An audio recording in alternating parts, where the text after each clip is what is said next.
dans une autre vie, je défendais les volailleux. Mais on l'appelait les volailleux, les types qui vendaient des volailles, etc. Ils ne trouvaient plus de mômes pour aller le matin se lever et s'occuper des volailles. Et je crois que plus profondément que cela, pour les Français de souche, les travaux manuels, c'est considéré comme quelque chose d'assez dégradant. Tu dragues pas une fille le soir en expliquant que t'es volailleux. Cette profession, elle s'épuise. Hier, il y a une enquête de 360 Medix qui est sortie qui montre que 2/3, 66% des médecins ne conseilleraient pas à leur enfant de faire médecine. On attend quoi? On veut aller à 100%? On a une profession qui souffre, on est en train de lui foutre sur la gueule pour des méfaits qu'elle n'a pas commis. Écoutez les témoignages de Florence Méréo et de Isabelle Huppert, elles ont rencontré... Annie Dupéret. Il est pire que moi. Oh, il m'aura salé. Oh là, la pire que moi, Isabelle Huppert. Alors, je peux te dire que ça va te suivre. La carrière est derrière toi. Elle est terminée. C'est la fin. Ça rappelle Madame Cubliard, effectivement. Alain Marchal, grand journaliste de BFM TV RMC. Tout à l'heure, dans le grand oral des GG, nous recevons la journaliste Florence Méréo, accompagnée d'Isabelle d'Annie Dupéret. Mais je sais pas pourquoi, mais je te jure, c'est... Non mais sous les yeux, j'ai le nom Annie Dupéret. T'as envie de voir Isabelle Huppert. Et je pense qu'il faut qu'Isabelle Huppert vienne dans les GG. Je pensais à un mec comme Jeff Bezos, Patron d'Amazon. Patron d'Amazon, qui est en train, depuis des années, de sabrer, de mettre dans la misère des dizaines de millions de gens qui vont perdre leur métier, notamment les libraires, mais il y en a tellement d'autres. On commande des albums du chat sur Amazon, monsieur. Oui, mais alors je profite d'ici, je supplie mes lecteurs d'aller les acheter en librairie, plutôt que les commander sur le net. Il a trahi. Macron, évidemment, à mon avis, c'est une trahison d'une certaine forme de promesse électorale. Enfin, je veux dire, on n'a jamais parlé de quotas. Je ne pense pas que les gens qui ont voté pour Macron ont voté pour avoir un gouvernement d'extrême droite. Donc moi je suis d'accord avec Belloubet. Il y a une erreur de diagnostic. Aujourd'hui, vous avez un petit handicap à vie avec le doigt. Et le médecin en question, ne s'est pas excusé. Non, il n'a même pas voulu me voir. Il n'a pas voulu me recevoir, en fait, quand j'ai expliqué l'affaire à l'accueil, il n'a pas voulu me recevoir. Même le médecin de la clinique Jeanne d'Arc à Nantes qui m'a fait, je suis reparti le voir. Lui-même a téléphoné au confrère. Bon, après, il m'a demandé si j'ai porté plainte. J'ai dit non, je porte pas plainte. Écoutez, moi un jour j'ai été voir un conseiller bancaire. Voilà ce que j'allais dire. Il m'a conseillé un mauvais placement. Bon, est-ce que je dois lancer le hashtag balance ton banquier?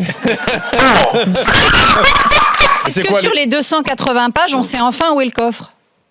Non, on ne sait toujours pas où est le coffre de M. Monsieur Benalla. Il a un ami. Ah, il est où l'ami? C'est qui l'ami? On ne sait pas. Il y a pourtant sur un coffre où il n'y a pas grand-chose.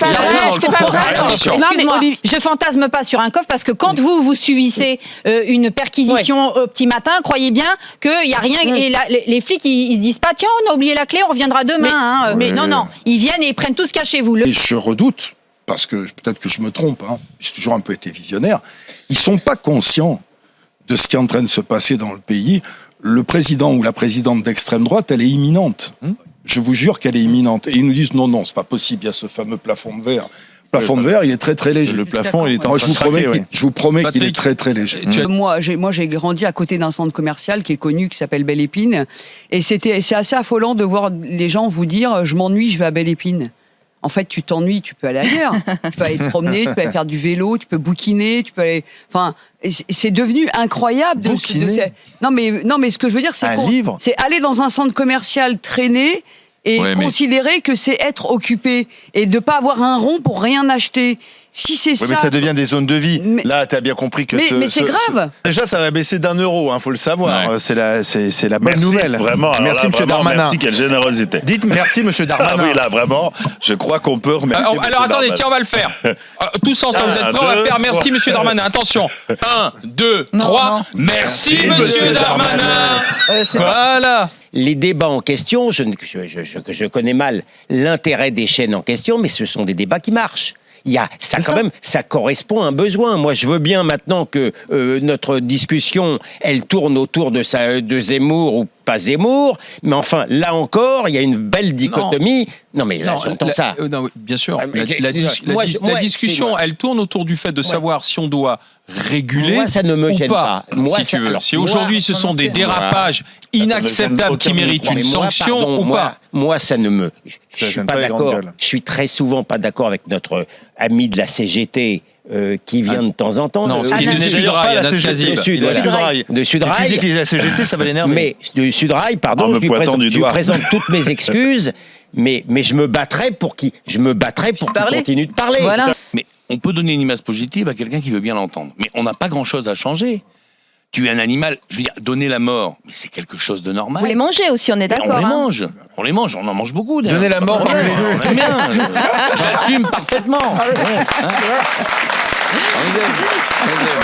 Mais donner la mort par plaisir. Oui, on peut donner la mort par plaisir, bien sûr, mais on n'est pas obligé de la donner. L'acte de chasse avec son chien, la quête, tout ça, tout mélangé, c'est du plaisir. Et j'assume parfaitement. Et au moment où on donne la mort, ça fait partie d'un ensemble.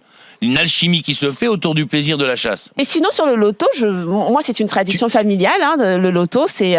Vous jouez tous les pauvres en espérant gagner le splink. Mais moi, je sais que je vais gagner un jour. Ça, je le sais. Mon père me l'a transmis dans le sang. Mon papa, il faisait c'était un ex-expert comptable, mon papa. Donc, il faisait des probabilités à la main pour le loto. Il en fait toujours. Il est un peu malade maintenant, mais il en fait toujours. Et donc, on est persuadé dans la famille qu'on va y gagner.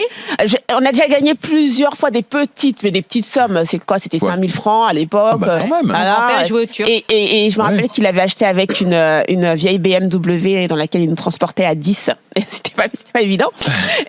Mais c'est une tradition familiale. Et donc, moi, je joue régulièrement. Et j'attends toujours le moment où je pourrais venir sur le bureau de mon patron, dire au revoir président. Mais perds pas le billet avant, parce que sinon... mais je me dis pourquoi pas. Et je me dis, non, je resterai quand même, parce que c'est important que vous sentiez ma richesse.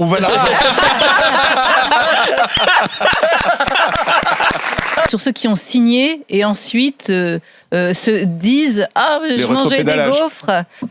Ça, je trouve, ils n'en sortent absolument pas grandis. Ouais. Soit quand on signe quelque chose, le minimum, c'est de lire ce qu'on signe, être d'accord avec ce qu'on signe. Surtout, c'est des habitués. Ils ne sont pas nés hier. C'est des gens qui portent une parole publique, qui représentent des électeurs. Donc moi, je n'y crois pas. C'est hallucinant. Ils ne mangent pas que des gaufres, les députés. Je trouve quand même qu'on se complaît beaucoup dans cet art de vivre français qui existe quand même de moins en moins. On parle là de fromage, de vin, non mais qui existe parce qu'on en fait une tout un fromage. Excellent, je voulais la faire, putain, énorme. Je suis désolé. Non, mais mais quand il y a une mauvaise affaire, vous pouvez compter sur moi. La blague revient en maître. Les gens qui viennent, c'est en Côte d'Ivoire, il n'y a pas de pauvreté, il y a zéro pauvreté. Mais non, je dis pas ça. Mais c'est un pays. D'accord. Mais de toute façon, c'est le pays. Moi, je suis désolée. Ce serait mon pays. Il y a un gouvernement démocratique. Bientôt, il y a des élections. Attends une seconde, Joël. Bientôt, il y a des élections en Côte d'Ivoire. Si on veut se débarrasser du gouvernement Ouattara, il y a les urnes pour ça. Il y a le militantisme politique. Il y a une société civile en Côte d'Ivoire. C'est magnifique ce que tu dis. Oui, si la démocratie était totalement indépendante dans les pays africains, ça se saurait. Oui, mais c'est ça, on est d'accord. C'est pas négocié. Vous vous souvenez, c'est Rémi Brica, tu vois, l'homme orchestre.